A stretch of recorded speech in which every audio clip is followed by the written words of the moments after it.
Sa halagang 350 pesos, meron na akong bagong washing machine. Meron tayong nakita sa junk shop. Ito, washing machine. Washing machine, nabili ko sa halagang 350 pesos. Ito yung matibay, no, nung unang panahon, Panasonic. Ayan, ito po yung copper. Copper pa yung tanso nito, mga repairman. Ngayon, dali na natin.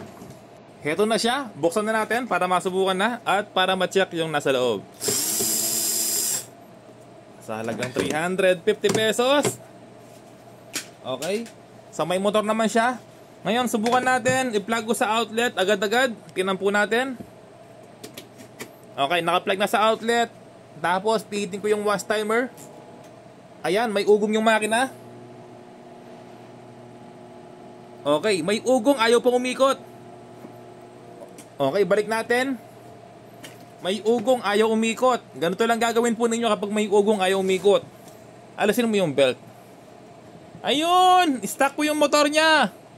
Hindi ko matanggal yung belt. Ang gagawin natin, dahil hindi ko matanggal yung belt, ayan, sungkitin natin dito. Ayaw gumana yung motor. Ayaw, may ugong lang. Ayun, tanggal na yung belt. Sinikwat ko lang. Ito yung belt niya. Yung gearbox, umiikot naman siya. Ito yung problema, ayaw umikot. Ayan, no, napakahigpit. Okay, kakalasin natin yan. Ang gagawin ko rito, kukunin ko yung makina. Ito, tanggal na yung mga wire niya. At bubuksan ko. Dahil nga stuck yung bushing, ayaw umikot. Oh. Wala siyang free wheel, kahit anong gawin ko, ayaw umikot. Ang gagawin natin, dahil nga rivets ito, malaking rivets ang ginamit. Hindi po siya tornilyo, no? Lahat ng washing machine ganyan. Kapag tornilyo na po yung bagong lagay, ibig sabihin nabuksan na po yung makina. Okay, so gagawin natin, papadaanin ko muna siya ng grinder para makalbo yung kanyang rivets. Pero kung meron kang barena, yung kasing barena ko hiniram, no? Ngayon, pag ako yung gagamit, wala akong magamit ng kapal na mukha. Wala po tayong barena, grinder muna. Okay, kailangan ko lang pudpurin ito. Tapos kapag napudpud na po yan, kailangan lang natin i-silsilin ng concrete nail.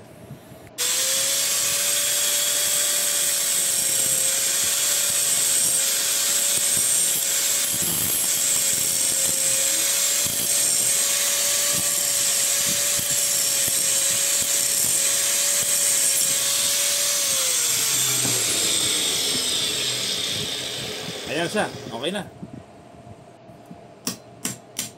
Ayan, kapag nag-grinder na, madaling alisin kahit walang barena.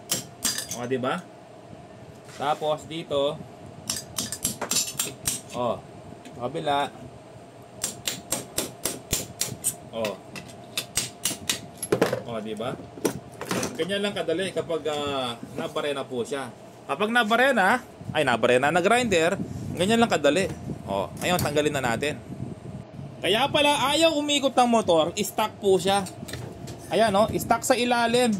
Ngayon, inuhugot ko, ayaw mahugot, stuck po sa pinakailalim. Ayan, no, kung mapapansin po ninyo, talagang napakahigpit po niya. Sa ilalim po, dumikit yung busing niya, nangalawang.